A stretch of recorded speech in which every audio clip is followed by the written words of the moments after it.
QI, where tonight we'll be sorting out the knights from the knaves. Strapping on the breastplate of interestingness, we have a goodly knight, Sue Perkins. A knight to remember, Victoria Coren. A very classic, gentle knicht, the Reverend Richard Coles. And the long, dark night of the soul, Alan Davies. And knightly noises all come from Knaves. Sue goes. Lovely then, Victoria goes. But Richard goes. And Alan goes. Fruity, fruity, fruity. Yes. Fruity, Yes.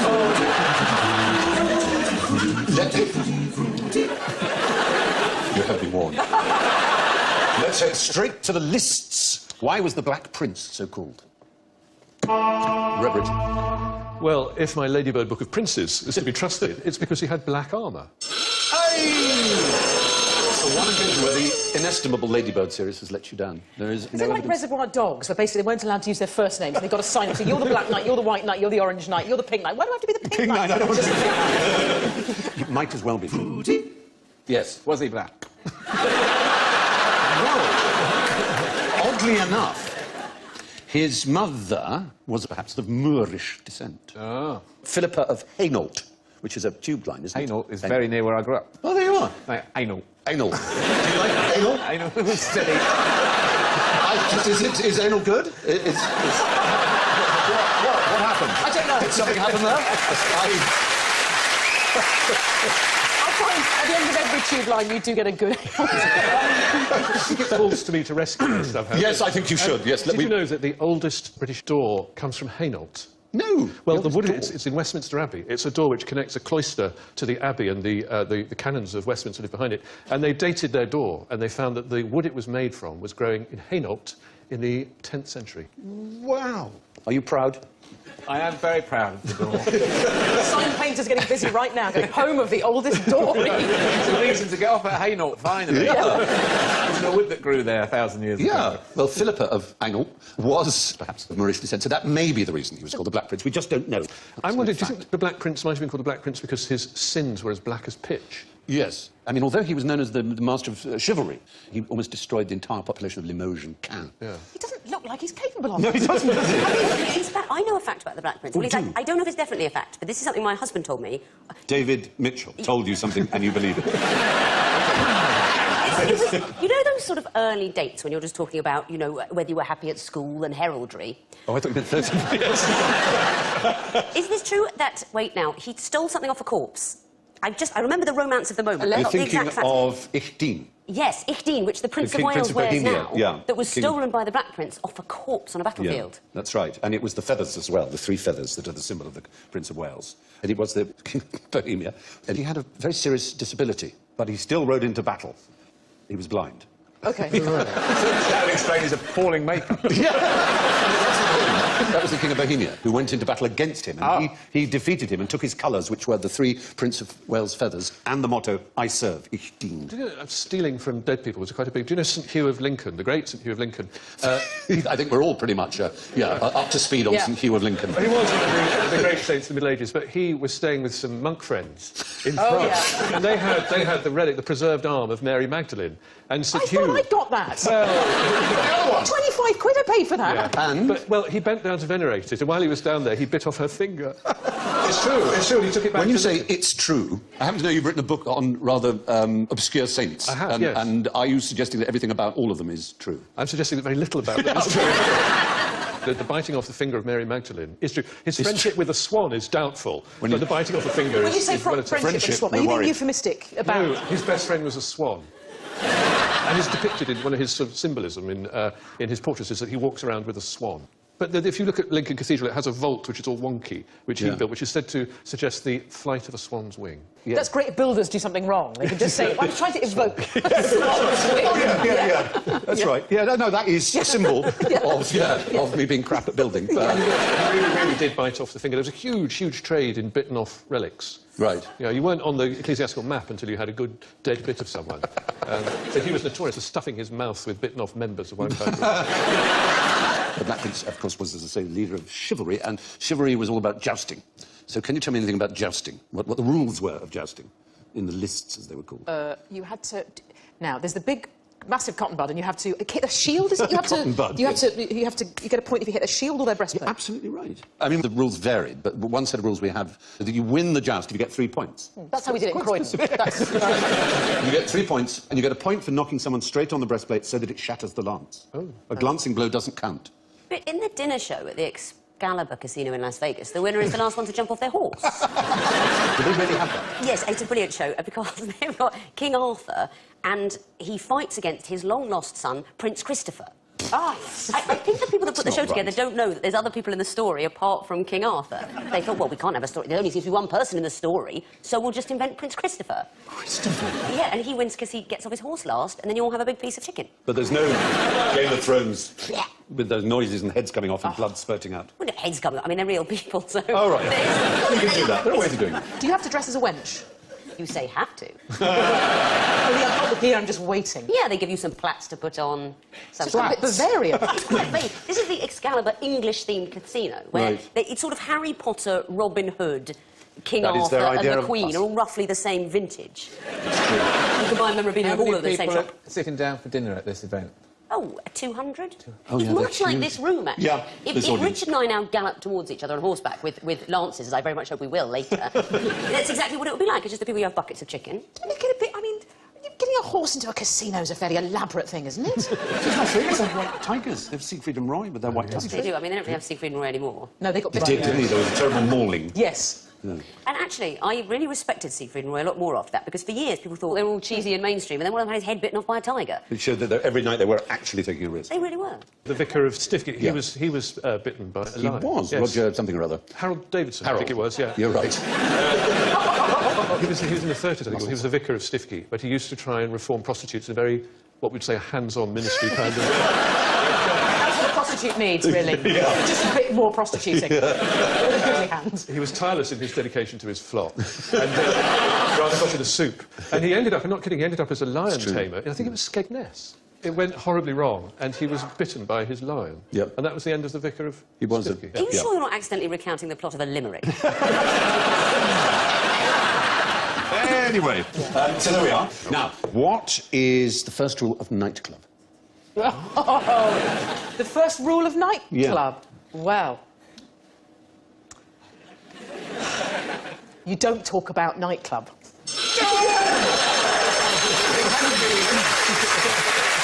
Somebody had to. Well done. Well, yeah, exactly. Fell on my sword. Yeah. Seems appropriate. It was exactly. Is it an existing club or a club No, from it's the a very, olden very, times? it's a very oldie times club of knights, the most famous group of knights. Of Templar. The Knights Templar. There are still people who think they still exist in, you know, the sort of Dan Brownie kind of way. But they actually folded up in 1314. But they were very powerful. It was after the First Crusade they were formed in Jerusalem. And they were allowed to do almost anything. The law didn't apply to them in Jerusalem, which annoyed a lot of other people, but there were certain things they weren't allowed to do. They weren't allowed to breed ferrets. To breed ferrets. Do you have anything else you know about the... Well, you know they look Chew like that. gum. I know about ley lines. Go on, then. They made them. They made... So you've been reading these stupid books about knights. Apparently, they are responsible for laying ley lines. Well, No. they know where they are anyway. Yes, they do. They've got them all hidden. No sex. Well, yeah, they were allowed to marry, but if they married, they weren't allowed to wear the white and red uniform. There was no hunting except lions. That's quite specific. That would actually be a brilliant rule for now, would it? There's so much debate about whether you should hunt or not. Please, everyone, OK, hunting is allowed, but only lions. That's very true. They're only allowed one squire each, no telling tales, no lockable purses. Oh. Yeah. I suppose they have to show their trust or something like that. But their last and most important rule was no kissing. Oh. Yeah. Lastly, we held it dangerous to all religion to gaze too much on the countenance of women. And therefore no brother shall presume to kiss neither widow, nor virgin, nor mother, nor sister, nor aunt, nor any other woman. But anal's all right.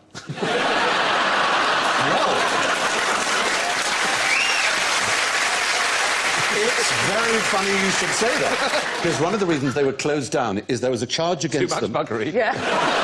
There was a charge against them. De osculabanto se in ore, in umbilico se ventri nudo, et in ano se in spina dorsi. Et in ano, Et in ano. And the end. Yeah. And in the anal. accusation was they kissed one another on the mouth, on the navel, the bare belly, the anus, or the backbone.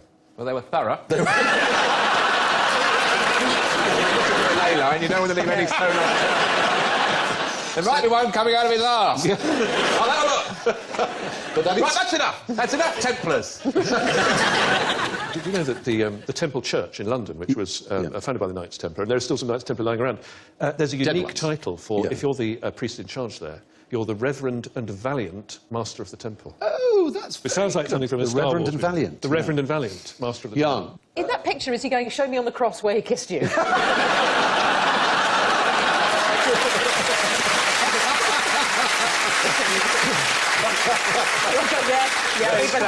But my arms are much too long. I'm not going to fit on this. Yes, you're going to nail me against the air. I'm happy to just nail my ears to it. There you go. Kissing, of course, has long been a controversial thing. And in the 20th century, there were anti-kissing leagues. Really?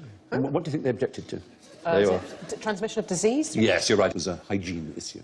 I read a thing also that when trains first began, women travelling on their own in compartments were supposed to put pins in their mouths, lest when they went through a tunnel someone tried to kiss them.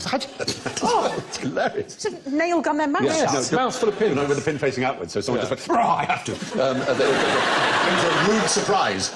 Yeah, I do that in tunnels, just in case. It'd be amazing. I consider myself warned. Yeah. I keep a pin in my anus.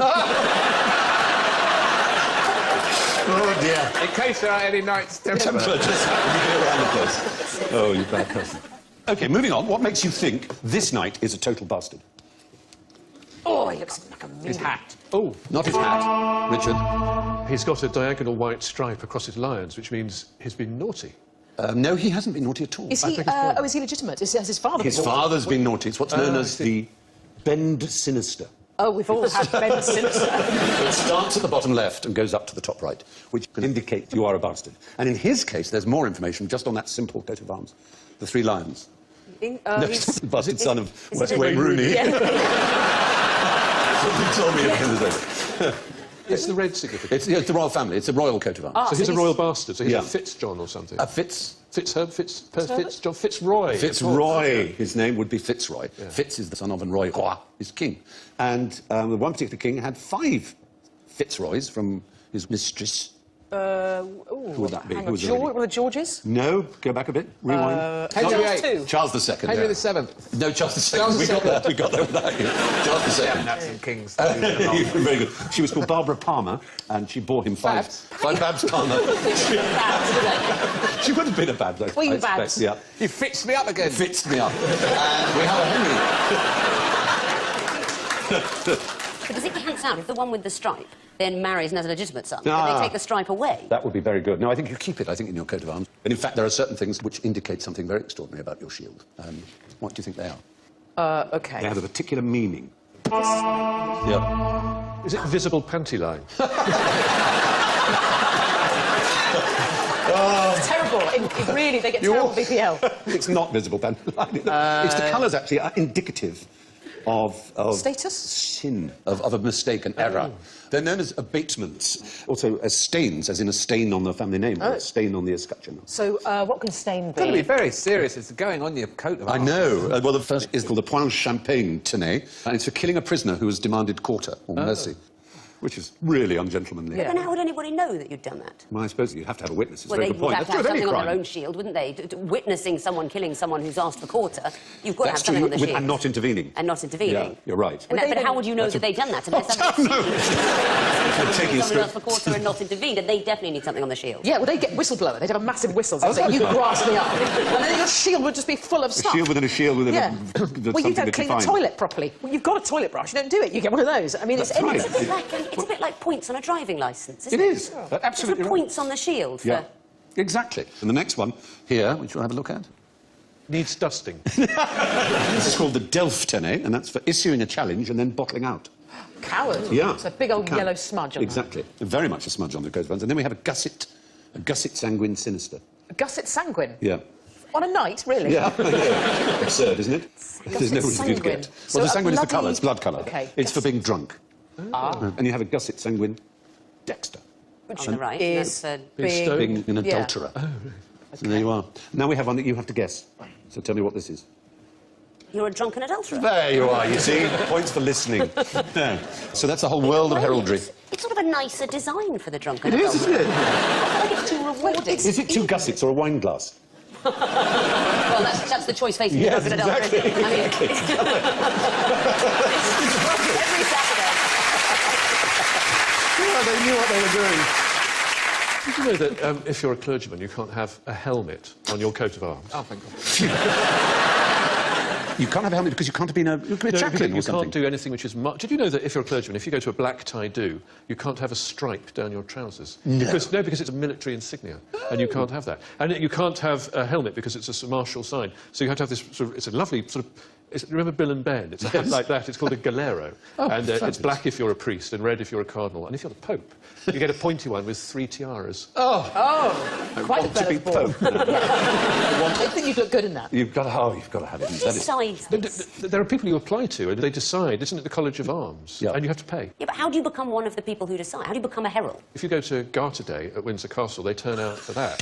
And I need to see photos of Garter Day. it's very exciting because it's a big do, and if they install new Knights of the Garter Day, Yeah. you're in there for hours, then you hear sort of tramping from miles away, then all of a sudden the Beefeaters come in, all done up. And then you get the College of Heralds It's like a coming gay tsunami. and they carry things, have special big T-shirts. Saying war, what is it good for? That's our knights with their shields. You also find knights on a chessboard, of course. So what I want to know is this very strange conundrum. What's the maximum number of knights you can have on a chessboard, such that none of them can take another one? Oh, multiples of 8, I suppose. I'll give you... You can try it out. None? Maximum number.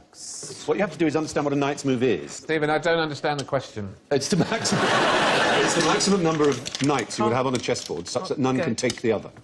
Have you noticed something in common with the ones you're putting down? They're all the same. Same. OK, the same colour, so... Yes, because a knight move must take a different colour. So 32? 32 is the right answer! It's really very simple when you think about it, isn't it? It's one of those things that sounds incredibly complicated that you have to work out for ages, but there you are. I still don't understand it at Well, all. none of these knights can take another knight. Isn't that rather more knights than we used to? Yes. it's a problem. It's not a real chess situation. It's if you Because they move, because of the way they move, which is diagonal Yeah. and up one, they move to the alternate colour. Yes. So if you've got all the knights on the same colour, they cannot take... Exactly right. Oh, I mean, that's I how... get it. In the centre of the board, you're controlling 8 different squares there, but they're all a different colour. The knight's on a black square. So all you have to do is put them all on a black square or all on a white When you square. move your knight, do you make a little horsey noise? That's so sweet. And when you move your rook... Ah! Bishop. When you do your... Hello. That's your bishop. You're in such trouble.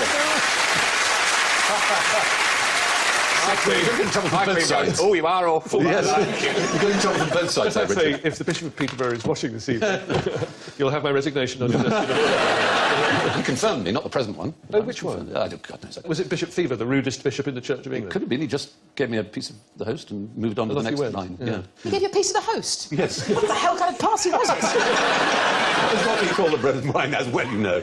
You secret religious, you. I don't put it to the host. It might have been Bishop Westwood. The Bishop who, interestingly, is the father of Tim Westwood, the hip-hop DJ. Good Does he gracious. speak like him? Does he have a particular way of speaking? Tim Westwood talks like a hip-hop star from the West Coast. Yeah. Oh, does he? False American very accent? effective. Ali G is sort of based on Yeah. Tim Oh, Westwood. really? Yeah. But his father was the Bishop of Peterborough, who was famous for knitting. Knitting. For knitting, he used to knit famously. The knitting bishop. There were items was on that looking way into about his knitting. knitting. Gracious.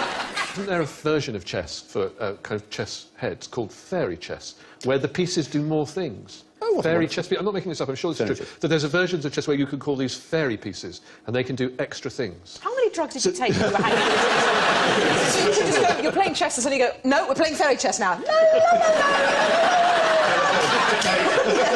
Or you don't have to touch the pieces. The whole point of chess is its limitations. Yes, It's all precisely. about the strictness. Precisely. You know, Right. but hang on, Mrs. Poker player Victoria Coren Mitchell. Aren't there versions of poker where they kind of introduce wild cards and Yes. stuff to kind of get it? It's the same sort of thing. In poker's different. As Martin Amis once said, in chess, the properties of a bishop are fixed. In poker, it's all wobbled through the prism of personality. Well, you Very can obviously good. check. Beautiful quote. Beautifully Beautiful put. quote. But you take the joy of... Even chess players will say the best chess move to play is not the best chess move. It's the move your opponent would least like you to play.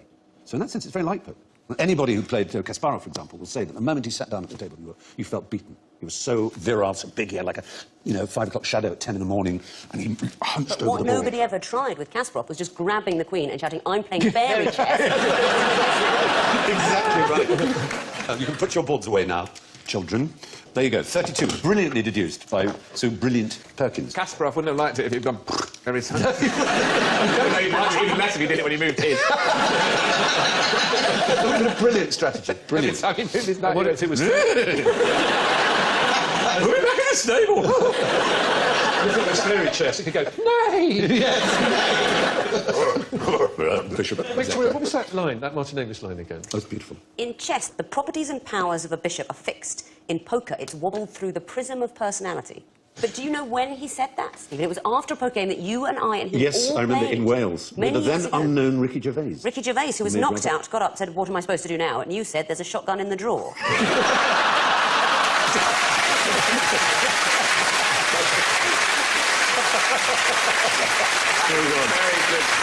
Very good title for a book. So, now, name a place where a knight can be buried. The ground.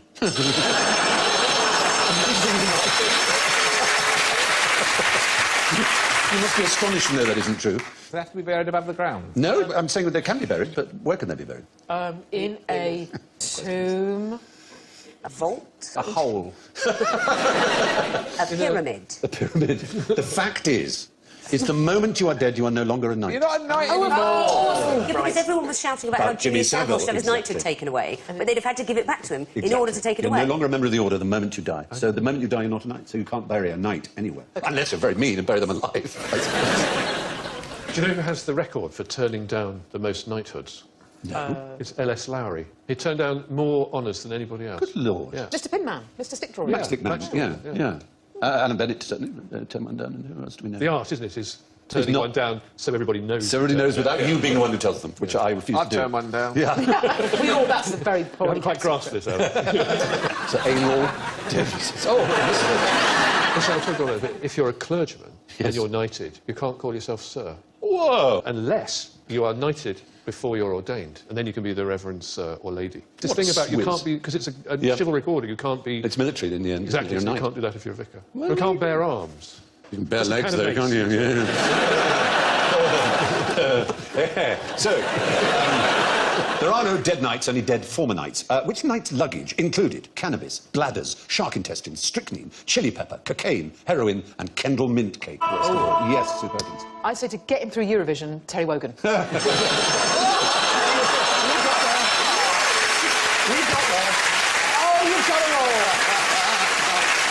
We thought of all the heroic endurance struggles, yes. Was it Sir Edmund Hillary? It wasn't Sir Edmund Hillary, although Sir Edmund Hillary did take Kendal mint cake right up the Everest. I didn't know that was a serving suggestion. I'm going to go home and try it now, though. It was one of the many things that made Kendal mint cake famous, in its day when it was famous, perhaps. Some people view Is it Ranulph Fiennes? You're in exactly the right area. Shackleton? Shackleton. Sir Ernest Shackleton is the answer. The Antarctic explorer.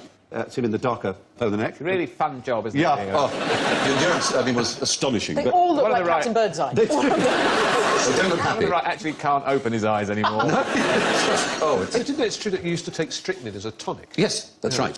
I've been to Shackleton's hut. I don't remember what was there. Well, this was his first aid kit. It had isinglass, which is from the swim bladders of sturgeons, for use as a wound dressing.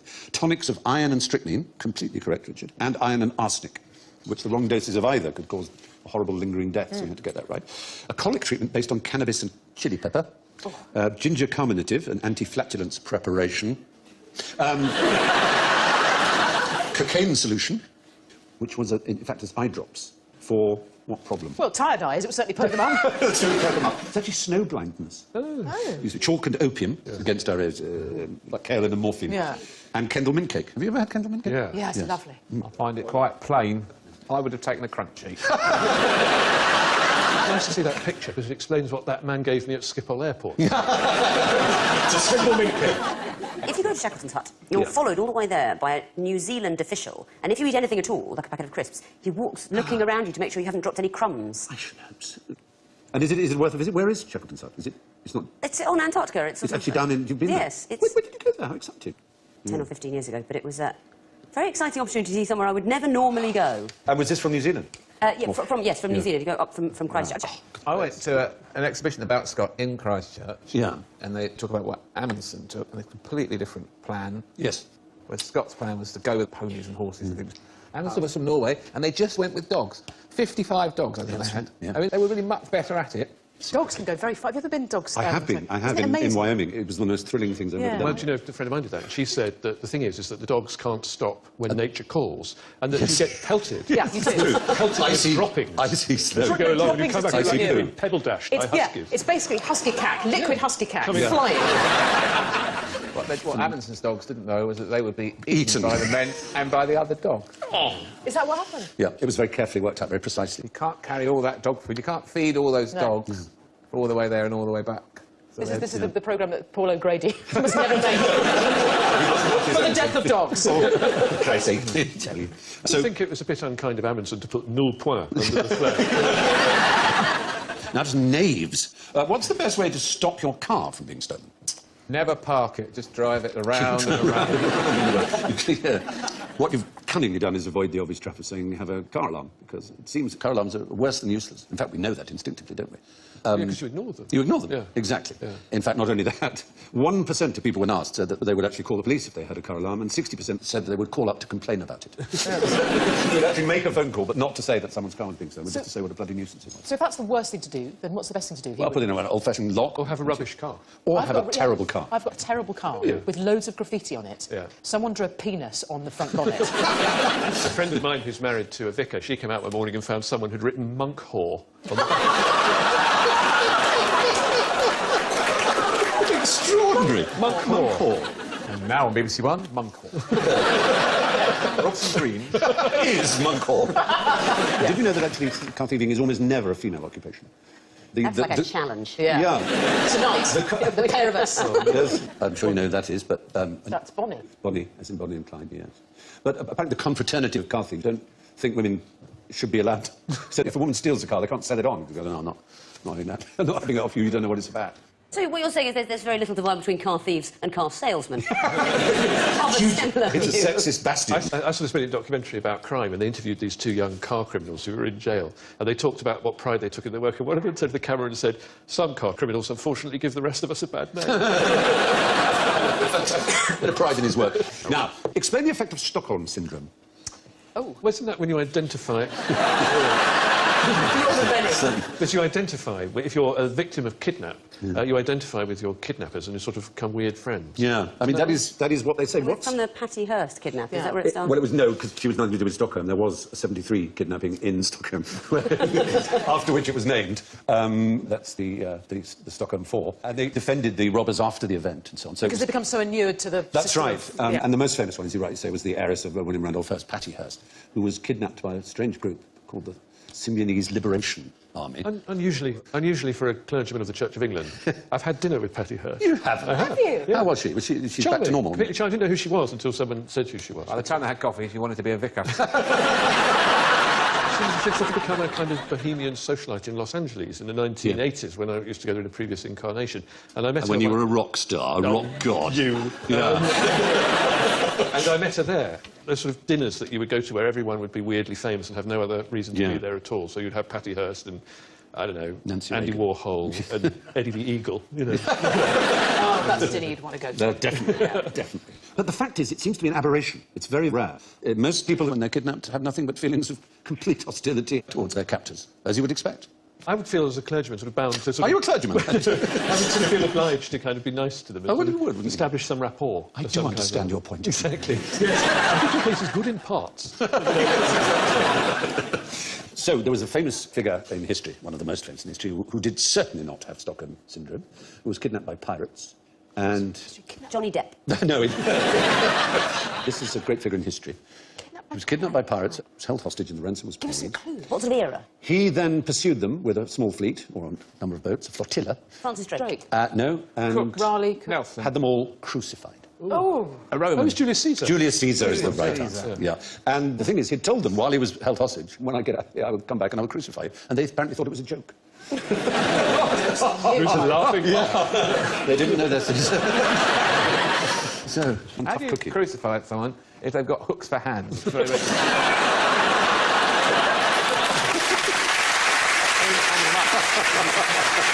have magnets, massive magnets. That's got one wooden leg, though, haven't they? So that's not so difficult. Oh, wait, why was Julius Caesar kidnapped by pirates? Under what Yeah, it was circumstances? a ransom, simply. It was a business. Well, they didn't kill him. It sounds like he was harmed. Yeah, he went after them and had them crucified. He was not a man to be trifled with, Julie. Especially if you call him Julie, I Yeah, imagine. no, he didn't like that. Worst thing if you did to Julius Caesar, call him Julie. There is a suggestion of Stockholm Syndrome. Could be a sort of psychological thing in the same way that women throughout history have had to put up with being taken and seized, and that the human being is conditioned to make the best of a bad job. Well, we've all been there. Relationships, But it's sort of logical. I mean, if you thought you were being kidnapped long term, it makes sense to try and see it from the other person's point of view. Absolutely right. Just It to does. maintain sanity. Yeah, not and in fact, to get the syndrome to work on them rather than you, for them to be so fond of you, they would no longer want to kill you, which would be handy. Now, what's a good reason for faking your own kidnapping? You're bored on holiday? that would do You're trying to get out of a relationship, that's why I would always do it. There was an American man who pretended to be kidnapped just so that he had an excuse as to why he hadn't called his girlfriend for 2 weeks. He was terrified of her reaction.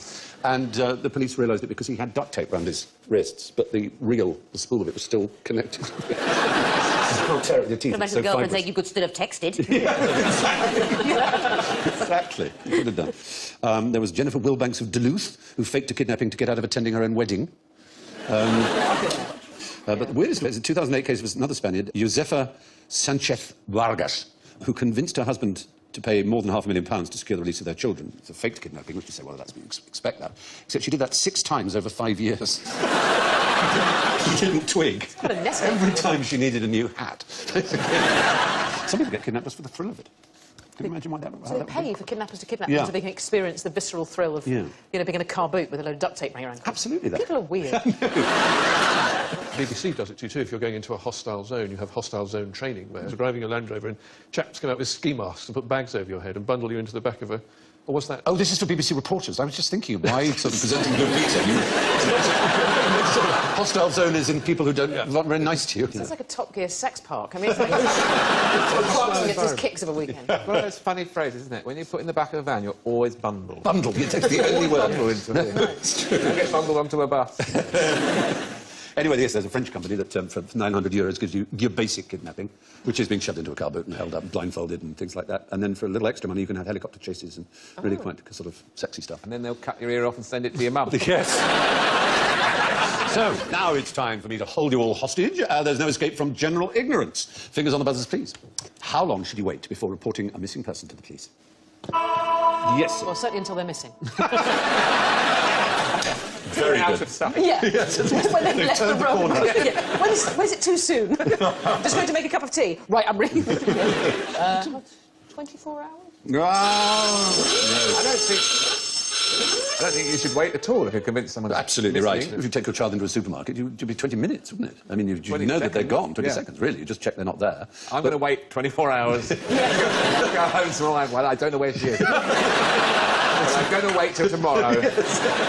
You might as well go out. You don't have to get Just have a curry and some wine and phone her in the morning. You're absolutely right. And of course, if it's an adult, it doesn't matter because the police are very likely just to say that's not our business, unless they have a particular problem. But the fact is, yeah, there is no set time. The police use their own skill and judgment, as it were. If it's a child, it's obviously... That's a There's 3 Just, words you don't hear in the same right. sentence. Just hoping not burgled soon. I got burgled so many times in the 90s that one time they came round, about the 5th time I'd been burgled, they came round and my cat came in and this constable goes, if only you could talk. Fantastic. Oh, Is that how we're going to... Is that it then? Is that the extent of the investigation? Willing the animal to kill him. Now, what did Parliament pay for to put in Sir Peter Viggers' garden? Yes. The notorious duck house. Oh! You're in the duck house there. And the fact is, the duck house was one of the ones that they turned down. Oh. Yeah, he put in claims for £32,000 for gardening, £500 for 28 tonnes of manure, £1,645 for the Duck Island, but that was turned down by the eagle-eyed guardians of the national purse. Yeah. Probably worth mentioning that at the same time as that £8 billion was spent to bailing out the banks. It was just that was too big a sum for anyone to get their heads around, so they went, what? £10 for a sandwich? I This know. is appalling. It's fascinating, isn't it? Sir Peter Viggers later commented that the Duck House was never liked by the ducks and is now in storage. Oh, look, there they are. They don't need an island. I love ducks, don't you? You never see that sort of thing on a coat of arms, do you? All the sort of lions and dragons. You see something nice, like duck. a duck or Yeah. a, Eggs Benedict or some sort of friendly... friendly Yeah, thing. it's like a hamster or a guinea pig or something. Yeah. It's true, a furry Yes. pairing. Anyway, the famous Duck House didn't cost the taxpayer a penny. And with that last tilt at our old friend General Ignorance, we reach the end of tonight's performance. And I can tell you that it is incredibly exciting. We have leaders, 2 leaders, with +3, Richard and Victoria. Well done. In 3rd place, with -7, Alan Davis. Highly commendable. Highly commendable. And with a fantastic -24 is Sue Perkins.